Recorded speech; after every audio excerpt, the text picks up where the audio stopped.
തികട്ടി വരിക, പുളിച്ച് തികട്ടി വരിക, അതേപോലെ ചില സമയത്ത് വയറ്റിന് നല്ലോണം പോവുക, നെഞ്ചരിച്ചിൻ്റെ പ്രശ്നം, നല്ല ഗ്യാസ് വരിക, വയറ് വീർത്ത് വരിക, ഇങ്ങനെ പൊതുവായിട്ടുള്ള ഈ ഒരു പ്രശ്നങ്ങൾ പല ആളുകൾക്കിടയിലുണ്ട്. ചില ആളുകൾക്ക് നല്ല അബ്ഡോമിനൽ പെയിൻ ഉണ്ട്, നല്ല വയറുവേദന ഉണ്ടാകും. പിന്നെ അതുപോലെ കീഴുവായി പോകുന്ന സമയത്ത് ഭയങ്കര സ്മെല്ല് വളരെയധികം ഉണ്ടായിരിക്കും. പിന്നെ അതിങ്ങനെ ഇടയ്ക്കിടയ്ക്ക് വന്നുകൊണ്ടേയിരിക്കും. അതൊക്കെയാണ് ഈ പറയുന്ന പോലെ ഹൈപ്പോ അസിഡിറ്റി കാരണം നമ്മുടെ വയറിനുണ്ടാകുന്ന അസ്വസ്ഥതകൾ പ്രധാനമായിട്ടുള്ളത്. GI ട്രാക്ട്, നമ്മുടെ സ്റ്റൊമക്ക്, വയറ്, കുടൽ, ഇതൊക്കെ എന്ത് ചെയ്യണം, ഹെൽത്തി ആയിരിക്കണം. ഇല്ലെങ്കിൽ എന്ത് ചെയ്യില്ല, അത് ശരിക്കും ഡൈജഷൻ നടക്കില്ല, ശരിയായ രീതിയിൽ അബ്സോർപ്ഷൻ നടക്കില്ല, ആ മെഡിസിൻ ശരീരത്തിൽ പിടിക്കില്ല. അപ്പോൾ അതുകൊണ്ട് ഈ ഒരു പാത്ത് വേ, നമ്മുടെ ഭക്ഷണം കഴിക്കുന്ന അല്ലെങ്കിൽ ഭക്ഷണം കടന്നു പോകുന്ന സ്ഥലം എന്നുള്ളത് വളരെ വളരെ ഇമ്പോർട്ടൻ്റ് ആണ്. ഹലോ എവരിവൺ, ഞാൻ doctor Siraj, medical officer QNB hospital, Koduvally. ഇന്ന് നമ്മൾ ഡിസ്കസ് ചെയ്യാൻ പോകുന്ന പ്രധാന വിഷയം അസിഡിറ്റിയാണ്. ഒരുപാട് പേരുകളുടെ സംശയങ്ങൾ നിറഞ്ഞ ഒരു മേഖലയാണ് ഈ അസിഡിറ്റി എന്ന് പറയുന്നത്. ചെറുപ്പമുള്ളവരാണെങ്കിലും ശരി, സ്ത്രീ ആണെങ്കിലും ശരി, പുരുഷന്മാരാണെങ്കിലും ശരി, പ്രായം ചെന്നവരാണെങ്കിലും ശരി, പലർക്കും ഉള്ളൊരു ബുദ്ധിമുട്ടാണ് ആസിഡിൻ്റെ പ്രശ്നം. തികട്ടി വരിക, പുളിച്ച് തികട്ടി വരിക, അതേപോലെ ചില സമയത്ത് വയറ്റിന് നല്ലോണം പോവുക, നെഞ്ചരിച്ചിൻ്റെ പ്രശ്നം, നല്ല ഗ്യാസ് വരിക, വയറ് വീർത്ത് വരിക, ഇങ്ങനെ പൊതുവായിട്ടുള്ള ഈ ഒരു പ്രശ്നങ്ങൾ പല ആളുകൾക്കിടയിലുണ്ട്. നമ്മുടെ ഈ ലൈഫ് സ്റ്റൈൽ മാറിയതോടു കൂടി തന്നെ ഈ ഒരു ഇഷ്യൂസ് ഒരുപാട് പേരുകളിൽ ഇന്ന് നേരിടുന്നതാണ്. ഇന്ന് അത് മാത്രമല്ല, നമ്മളിതിൻ്റെ കൂടെ ചേർത്ത് വായിക്കുന്ന ഒരു പ്രശ്നം എന്താണെന്ന് വെച്ചാൽ, ഇന്ന് വരുന്ന ക്ലിനിക്കിൽ വരുന്ന പല കേസുകളിൽ, ഈ അടുത്ത് വന്നൊരു കേസ് വന്നിട്ടുണ്ടായിരുന്നു. അവരോട് ചോദിച്ചോ, നിങ്ങൾക്ക് എന്തെങ്കിലും മെഡിസിൻ നിങ്ങൾ കണ്ടിന്യൂ ആയിട്ട് നിങ്ങൾ കഴിക്കുന്നുണ്ടോ, എന്തെങ്കിലും ബുദ്ധിമുട്ടുണ്ടോ എന്നുള്ളത്. അപ്പോൾ ആ പേഷ്യൻ്റ് പറഞ്ഞത്, അത് ഞങ്ങൾ ഷുഗറിനും പ്രഷറിനൊക്കെ മരുന്ന് കഴിക്കുന്നുണ്ട്, പിന്നെ ഗ്യാസിനും മരുന്ന് കഴിക്കേണ്ടത് പറഞ്ഞു. അപ്പോൾ ഞാൻ ചോദിച്ചു, നിങ്ങൾക്ക് ഗ്യാസിൻ്റെ ഇഷ്യൂസ് എന്തെങ്കിലും ഉണ്ടായിരുന്നോ എന്ന് ചോദിച്ചു. അപ്പോൾ അവർ പറഞ്ഞത്, ഇല്ല, അങ്ങനത്തെ പ്രശ്നങ്ങളൊന്നുമില്ല, ഞങ്ങൾ അവിടെ പോയപ്പോൾ അവർ മെഡിസിൻ തന്നു, അത് ഞങ്ങൾ കഴിക്കുമെന്ന് ചോദിക്കും. അപ്പോൾ എന്നും കഴിക്കലുണ്ടോ? അത് സാറേ, ഞങ്ങൾ എന്നും കഴിക്കലുണ്ട് എന്നാണ് അവർ പറഞ്ഞത്. അപ്പോൾ ഇത് വെറുതെ കിട്ടുമ്പോൾ പോലും പല ആളുകളും ഈ മെഡിസിൻസ് കഴിക്കുക.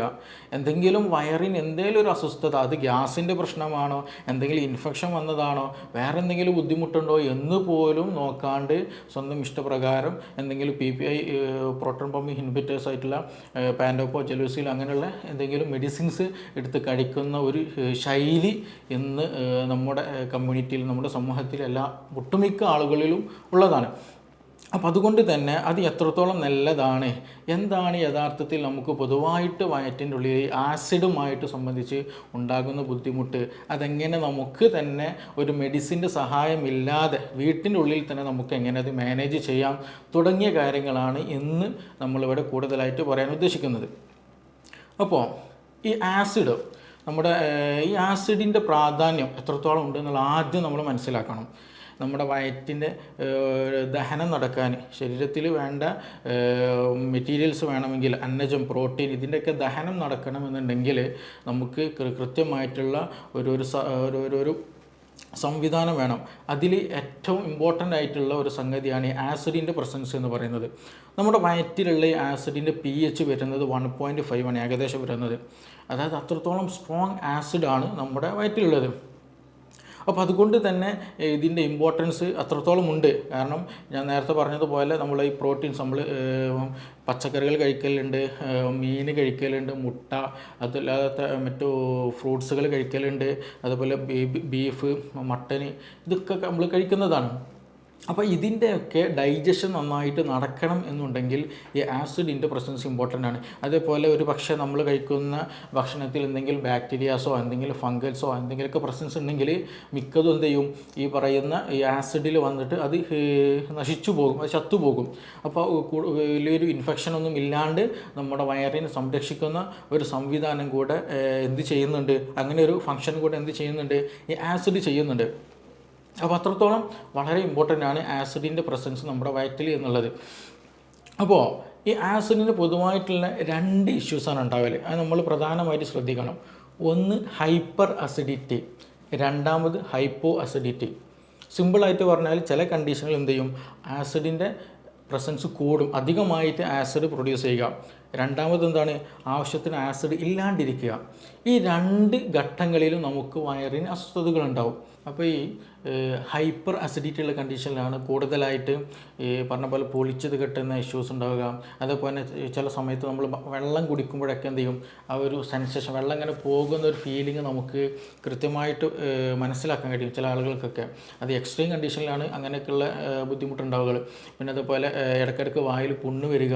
അതേപോലെ ചില സമയങ്ങളിൽ അവരെന്ത് ചെയ്യും, ഭക്ഷണം കഴിച്ചാൽ തന്നെ വയറ്റുന്നു പോവുക.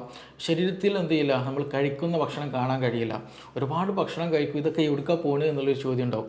അത് വേറെ ഒന്നും കൊണ്ടല്ല, ഈ നമ്മുടെ സ്റ്റൊമക്കിലുള്ള ആസിഡ് വരും.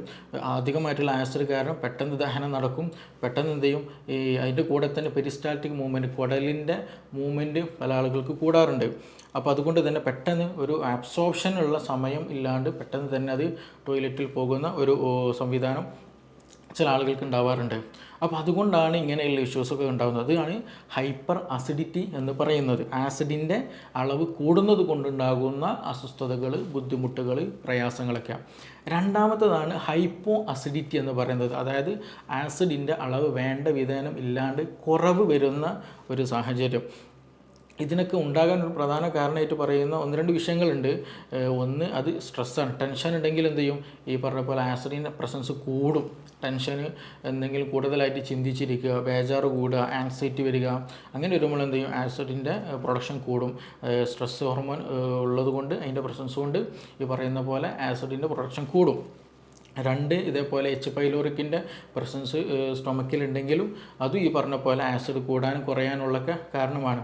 പക്ഷേ നമ്മളിത് മനസ്സിലാക്കേണ്ടത് എന്താണ്, എൻ്റെ ശരീരത്തിൽ എനിക്കിങ്ങനെ ഒരു ഇഷ്യൂ വന്നാൽ ഇത് ആസിഡ് കൂടിയതാണോ, അതല്ല ഇത് ആസിഡ് കുറഞ്ഞ ഇഷ്യൂ ആണോ എന്നുള്ളെങ്കിലും കുറഞ്ഞതെങ്കിലും നമ്മൾ എന്ത് ചെയ്യണം, മനസ്സിലാക്കണം. അതിന് വേണ്ട കാര്യങ്ങൾ നമുക്ക് വീട്ടിൽ തന്നെ ചെയ്യാൻ കഴിയണം.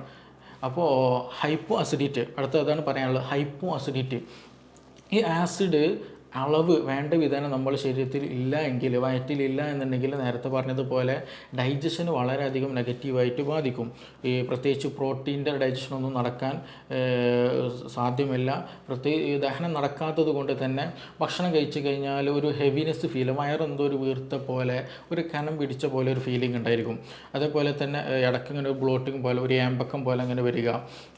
പിന്നെ ടോയ്ലറ്റിൽ ചില സമയങ്ങളിൽ ആളുകൾക്ക് എന്തുണ്ടാവും, നല്ല കോൺസ്റ്റിപ്പേറ്റഡ് ആയിരിക്കും.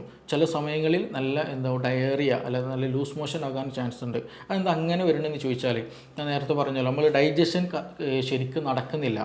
ഡൈജഷൻ ശരിക്കും നടക്കാത്തത് കൊണ്ട് അൺഡൈജസ്റ്റഡ് ആയിട്ടുള്ള ഫുഡാണ് സ്റ്റൊമക്കിൽ നിന്ന് പിന്നീട് സ്മോൾ ഇൻറ്റെസ്റ്റൈനിലേക്കൊക്കെ, ലാർജ് ഇൻറ്റെസ്റ്റൈനിലേക്ക്, കുടലിലേക്ക് ഇങ്ങനെ വരുന്നത്.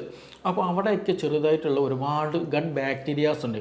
ഈ ബാക്ടീരിയ എന്ത് ചെയ്യും, അതിമേ ഇങ്ങനെ വർക്ക് ചെയ്യുമ്പോൾ അവിടെയുള്ള അത് ശരിക്കും ഡൈജസ്റ്റഡ് ആകാത്തത് കൊണ്ട് തന്നെ അവിടെ ഒരു റൊട്ടനായിട്ട് ഒരു ചീഞ്ഞു പോകുന്ന ഒരു സിറ്റുവേഷൻ അവിടെ ഉണ്ടാകും.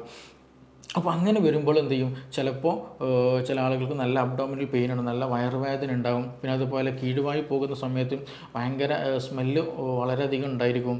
പിന്നെ അതിങ്ങനെ ഇടയ്ക്കിടയ്ക്ക് വന്നുകൊണ്ടേയിരിക്കും. അതൊക്കെയാണ് ഈ പറയുന്ന പോലെ ഹൈപ്പോ അസിഡിറ്റി കാരണം നമ്മുടെ വയറിനുണ്ടാകുന്ന അസ്വസ്ഥതകൾ പ്രധാനമായിട്ടുള്ളത്. വയറുവേദന ഉണ്ടാവുക, കീഴ്വാഴ് കൂടുതലായിട്ട് ഇങ്ങനെ പോകുക, അത് നല്ല സ്മെല്ലുള്ള ഒരു കീഴ്വാഴ് ആയിരിക്കും ഉണ്ടാവുക. പിന്നെ അതുപോലെ നല്ല വയറൊക്കെ വീർത്ത ഒരു ഫീലിംഗ് ആയിരിക്കും ഉണ്ടാവുക. അപ്പോൾ ഇതാണ് കൂടുതലായിട്ടും ഹൈപ്പോ അസിഡിറ്റിയുടെ കേസിൽ ഉണ്ടാകാറുള്ളത്. അതുകൊണ്ട് തന്നെ ചില ഈ റൊട്ടനാവില്ല, ഞാൻ പറഞ്ഞല്ലോ, കുടലിൽ വെച്ചിട്ട് ബാക്ടീരിയ അതും എന്ത് ചെയ്യും, കൂടുതൽ മൾട്ടിപ്പിൾ ചെയ്യും. അതിൻ്റേതായിട്ടുള്ള പ്രവർത്തനങ്ങൾ നടക്കുമ്പോൾ അതിന് ബാഡ് സ്മെല്ല് വരും. അതേപോലെ തന്നെ ചിലപ്പോൾ ഒരു ഇൻഫെക്ഷനും അതേപോലെ കോൺസ്റ്റിപ്പേഷൻ ആകാൻ ചാൻസ് ഉണ്ട്. അതേപോലെ നേരത്തെ പറഞ്ഞ പോലെ വയറ്റിൽ നിന്ന് കൂടുതലായിട്ട് ലൂസായിട്ട് സ്റ്റൂള് പോകാനും സാധ്യതയുണ്ട്. അതാണ് ഹൈപ്പോ അസിഡിറ്റിയിൽ കൂടുതലായിട്ടുണ്ടാകും. അപ്പോൾ നമ്മുടെ വീട്ടിലുള്ള അല്ലെങ്കിൽ നമുക്ക് തന്നെ ഇങ്ങനെയുള്ള അനുഭവങ്ങൾ ഉണ്ടായിരിക്കും. ചില ആൾക്ക് ഭക്ഷണം കഴിച്ച് കഴിഞ്ഞാൽ, എന്തെങ്കിലും ബീഫൊക്കെ കഴിച്ച് കഴിഞ്ഞാൽ, എന്തെങ്കിലും റെഡ് മീറ്റൊക്കെ കഴിച്ച് കഴിഞ്ഞാൽ എന്ത് ചെയ്യും, ഇനിയൊന്നും വേണ്ട, വയറ് ഫുള്ളായൊരു ഫീലിംഗ് ഉണ്ടായിരിക്കും. നേരെ ചില ആളുകളുണ്ടാകും, എന്ത് കഴിച്ചാലും എന്ത് ചെയ്യും, വീണ്ടും വിശപ്പ് തോന്നും, വീണ്ടും പിന്നെ കഴിക്കാനുള്ള ടെൻഡൻസി ഉണ്ടായിരിക്കും. അവർക്ക് അങ്ങനത്തെ ഒരു ഹെവിനെസ്സോ ഫീലിംഗ് ഉണ്ടായിരിക്കില്ല. അതാണ് ഈ ഹൈപ്പർ അസിഡിറ്റിൻ്റെയും ഹൈപ്പോ അസിഡിറ്റിൻ്റെയും രണ്ടും വ്യത്യാസങ്ങൾ വരുന്നത്. ഇത് രണ്ടും എന്ത് ചെയ്യണം, ട്രീറ്റ് ചെയ്യേണ്ട കേസാണ്. ഇത് രണ്ടും എന്ത് വെച്ചാൽ നമ്മളെപ്പോഴും നോർമലിൽ എന്ത് ചെയ്യണം, മൂവ് ചെയ്യാൻ ശ്രദ്ധിക്കണം. അപ്പോൾ നോർമലിൽ മൂവ് ചെയ്താൽ മാത്രമാണ് ശരിയായ രീതിയിൽ ഡൈജഷൻ നടക്കുക, ശരിയായ രീതിയിൽ അബ്സോർപ്ഷൻ നമുക്ക് വേണ്ട ശരീരത്തിൽ വേണ്ട അന്നജവും പ്രോട്ടീനും വൈറ്റമിൻസും മിനറൽസൊക്കെ ശരീരത്തിന് കിട്ടുകയുള്ളൂ. അല്ലാണ്ട് നമ്മൾ കൂടുതലായിട്ട് ഭക്ഷണം കഴിച്ചത് ശരിയായ രീതിയിൽ ആഗിരണം നടക്കില്ല, ഡൈജഷൻ നടക്കില്ല, അബ്സോർപ്ഷൻ നടക്കില്ല. അപ്പോൾ നമുക്ക് വേണ്ട സാധനങ്ങളൊന്നും ബോഡിക്ക് അബ്സോർബ് ചെയ്യാൻ പറ്റാത്തത് കൊണ്ട് അതെന്ത് ചെയ്യും, നമ്മുടെ ശരീരത്തിൽ പിടിക്കില്ല. അങ്ങനെയൊക്കെ ഇഷ്യൂസ് ഇതുമായി ബന്ധപ്പെട്ട് ഉള്ളതാണ്. അപ്പോൾ അതുകൊണ്ട് തന്നെ ഇതിൽ നമ്മൾ പ്രധാനമായിട്ട് ശ്രദ്ധിക്കേണ്ടത്, ഒന്ന് ഹൈപ്പർ അസിഡിറ്റി ഉള്ളവർക്ക് കൂടുതലായിട്ടുള്ള പ്രശ്നമാണ് സ്ട്രെസ് ഉണ്ടാവുക, ടെൻഷൻ ഉണ്ടാവുക, ബേജാറുണ്ടാവുക എന്നുള്ളത്. അത് നമ്മൾ ഒഴിവാക്കണം. സ്ട്രെസ് ഹോർമോൺ പ്രൊഡക്ഷൻ കൂടിക്കഴിഞ്ഞാൽ ഈ ഹൈപ്പർ അസിഡിറ്റി കൂടുതലായിട്ടുണ്ടാകും. അപ്പോൾ അതുകൊണ്ട് കൂടുതലായിട്ടുള്ള ടെൻഷന്, ബേജാറുകൾ, ആലോചനകൾ, ചിന്തകൾ ഒക്കെ ഉണ്ടെങ്കിൽ ശ്രദ്ധിക്കുക, അത് ഒഴിവാക്കേണ്ടതാണ്. മറ്റൊന്ന്, ഉറക്കമില്ലാത്ത അവസ്ഥ ഉണ്ടെങ്കിൽ, ഉറക്കം വളരെ കുറവാണ്, അങ്ങനെ എന്തെങ്കിലും ബുദ്ധിമുട്ടുണ്ടെങ്കിൽ അതും വളരെ ശ്രദ്ധിക്കേണ്ടതാണ്. അതും നമ്മുടെ ശരീരത്തെ എന്ത് ചെയ്യും, നമ്മുടെ ദഹന പ്രക്രിയയെ, ആസിഡിൻ്റെ പ്രൊഡക്ഷനൊക്കെ പ്രതികൂലമായിട്ടും ബാധിക്കുന്നതാണ്. അപ്പോൾ അതും ശ്രദ്ധിക്കുക. ദഹനത്തെ വളരെ ഇമ്പോർട്ടൻ്റ് ആണ് ഉറക്കം എന്നുള്ളത്. മറ്റൊന്ന്, ഈ ഹൈപ്പോ ആയിട്ടുള്ള കേസുകളുണ്ടല്ലോ, അതായത് ദഹനം നടക്കുന്നില്ല, എന്തെങ്കിലും വയറ് വീർത്ത പോലെ അല്ലെങ്കിൽ ഒരു ക്ഷീണം പിടിച്ച പോലെയൊക്കെയുള്ള ഒരു അവസ്ഥ. അങ്ങനെയുള്ളവർ ചെയ്യേണ്ടത് പ്രധാനമായിട്ടും ഒന്ന്, ഈ നമ്മുടെ ഭക്ഷണത്തിൽ എന്ത് ചെയ്യുക, ചുക്ക്, അതേപോലെ ഇഞ്ചി, കുരുമുളക്, ഗ്രാമ്പു, പട്ട, ഇങ്ങനെയുള്ള സംഗതികളുണ്ടല്ലോ, അതെന്ത് ചെയ്യുക, നമ്മുടെ ഭക്ഷണത്തിൽ കൂടുതലായിട്ട് ഉൾപ്പെടുത്തുക. അത് നമ്മുടെ ഡൈജഷന് കൂടുതൽ പ്രൊമോട്ട് ചെയ്യും, പെട്ടെന്ന് ഡൈജസ്റ്റ് ചെയ്യാനുള്ള അത് ഹെൽപ്ഫുൾ ആക്കുന്ന മെഡിസിൻസാണ്. അപ്പോൾ കൂടുതലായിട്ട് നിങ്ങൾക്ക് അങ്ങനെ ഒരു ഇഷ്യൂസ് ഉണ്ടെന്നുണ്ടെങ്കിൽ എന്ത് ചെയ്യുക, ഈ മല്ലി ഉണ്ടല്ലോ, മല്ലി കുറച്ച് എന്ത് ചെയ്യുക, വെള്ളത്തിലിട്ട് തിളപ്പിച്ചിട്ട് ആ വെള്ളം ഇടയ്ക്കിടയ്ക്ക് കുടിക്കുന്നത് ഈ അധികമായിട്ടുള്ള ഗ്യാസിൻ്റെ ഇഷ്യൂസും വയറിൻ്റെ അസ്വസ്ഥതകൾക്കൊക്കെ വളരെ ഹെൽപ്ഫുള്ളാണ്. വയറ്റിൽ നിന്ന് പോകാനും വളരെ നല്ലതാണ്. അപ്പോൾ അതുകൊണ്ട് അങ്ങനെയുള്ള മെഡിസിൻസ്, അങ്ങനെയുള്ള പദാർത്ഥങ്ങൾ കൂടുതലായിട്ട് നമ്മൾ എന്ത് ചെയ്യണം, നമ്മുടെ ഭക്ഷണത്തിൽ ഉൾപ്പെടുത്താൻ ശ്രദ്ധിക്കാം.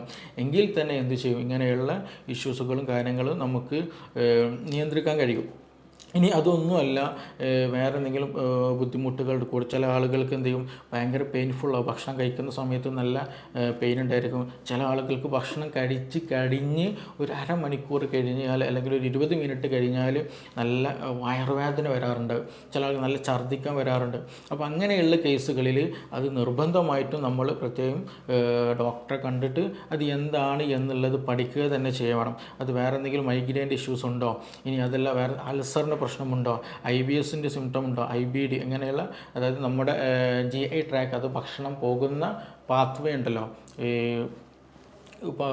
ഈസോഫാഗസ്, അതായത് ഇവിടെ നിന്ന് വരുന്ന ആ ഈസോഫാഗസ്, സ്റ്റൊമക്ക്, വയറ്, പിന്നെ സ്മോൾ ഇൻറ്റസ്റ്റൈൻ, ലാർജ് ഇൻറ്റസ്റ്റൈൻ, അങ്ങനെയുള്ള ആ ഒരു പാത്വേയിൽ എന്തെങ്കിലും ഇൻഫെക്ഷൻസ് ഉണ്ടോ, അവിടെ എന്തെങ്കിലും അതിന് സ്ഫിങ്ക്റ്റേഴ്സ് ഉണ്ട്, അതായത് ഭക്ഷണം ഒരു വൺ ഡയറക്ഷനിൽ പോകാൻ വേണ്ടി ഹെൽപ്പ് ചെയ്യുന്ന സ്ഫിങ്ക്റ്ററായിട്ട് ആക്ട് ചെയ്യുന്ന ഏരിയകളുണ്ട്. അപ്പോൾ അവിടെ എന്തെങ്കിലും പ്രശ്നങ്ങളുണ്ടോ, അപ്പോൾ അത് കറക്റ്റ് മനസ്സിലാക്കിയിട്ട് അതിന് വേണ്ട രീതിയിലുള്ള ട്രീറ്റ്മെൻറ്റ് വളരെ ഇമ്പോർട്ടൻ്റ് ആണ്. നമ്മൾ ആദ്യം മനസ്സിലാക്കണം, ഈ സ്റ്റൊമക്ക് എന്ന് പറയുന്നത്, അതായത് സ്റ്റൊമക്ക്, നമ്മളെ കുടൽ, ഭക്ഷണം പോകുന്ന വഴികളുണ്ടല്ലോ, അതിൻ്റെ ഹെൽത്ത് എന്ന് പറയുന്നത് വളരെ വളരെ ഇമ്പോർട്ടൻ്റാണ്. അത് അവിടെ എന്തെങ്കിലും ഇഷ്യൂസ് ഉണ്ടെങ്കിൽ, അവിടെ എന്തെങ്കിലും പ്രോബ്ലംസ് ഉണ്ടെങ്കിൽ നമുക്ക് ഒരുപാട് അസുഖങ്ങൾ വരും. ഈവൻ ബാക്ക് പെയിൻ വരും, തലവേദന ഉണ്ടാകും, പനി വരും, ജലദോഷം വരും, അലർജിക് ഇഷ്യൂസ് ഉണ്ടായിരിക്കും, അതുപോലെ സ്കിൻ ഇഷ്യൂസ് ഉണ്ടായിരിക്കും, സെക്ഷൽ ഇഷ്യൂസ് ഉണ്ടായിരിക്കും, അങ്ങനെയുള്ള പല ഇഷ്യൂസും ഉണ്ടായിരിക്കും. ഇനി അഥവാ നമ്മളൊരു മെഡിസിൻ കഴിച്ചാലോ ഈ അസുഖങ്ങൾക്ക് വേണ്ടിയിട്ട്, ആ മെഡിസിനും തന്നെ ശരിയായ രീതിയിൽ ദഹിച്ച് അബ്സോർപ്ഷൻ നടക്കണം എന്നുണ്ടെങ്കിൽ എന്ത് വേണം, ഈ GI ട്രാക്ക്, നമ്മുടെ സ്റ്റൊമക്ക്, വയറ്, കുടൽ, ഇതൊക്കെ എന്ത് ചെയ്യണം, ഹെൽത്തി ആയിരിക്കണം. ഇല്ലെങ്കിൽ എന്ത് ചെയ്യില്ല, അത് ശരിക്കും ഡൈജഷൻ നടക്കില്ല, ശരിയായ രീതിയിൽ അബ്സോർപ്ഷൻ നടക്കില്ല, ആ മെഡിസിൻ ശരീരത്തിൽ പിടിക്കില്ല.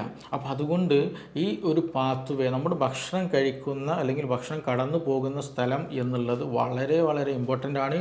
അത് നിർബന്ധമായിട്ടും നമ്മൾ എന്ത് ചെയ്യണം, ഹെൽത്തി ആയി കൊണ്ടുപോകാൻ വളരെയധികം ശ്രദ്ധിക്കുക. എന്തെങ്കിലും ബുദ്ധിമുട്ട് കൂടുതലായിട്ട് തോന്നുന്നുണ്ടെങ്കിൽ നിർബന്ധമായിട്ടും ഒരു ഡോക്ടറെ കണ്ടിട്ട് അതിന് വേണ്ട നിർദ്ദേശങ്ങൾ സ്വീകരിക്കണം. അല്ലാണ്ട് സ്വന്തം ഇഷ്ടപ്രകാരം, സ്വന്തം തീരുമാനപ്രകാരം ഒരിക്കലും എന്ത് ചെയ്യരുത്, നമ്മൾ മെഡിസിൻ കഴിക്കരുത്. അത് നിർബന്ധമായിട്ടും നമ്മൾ ശ്രദ്ധിക്കേണ്ടതാണ്. നമുക്കിനി മറ്റൊരു വിഷയവുമായിട്ട് വേറൊരു സമയത്ത് വീണ്ടും കാണാം.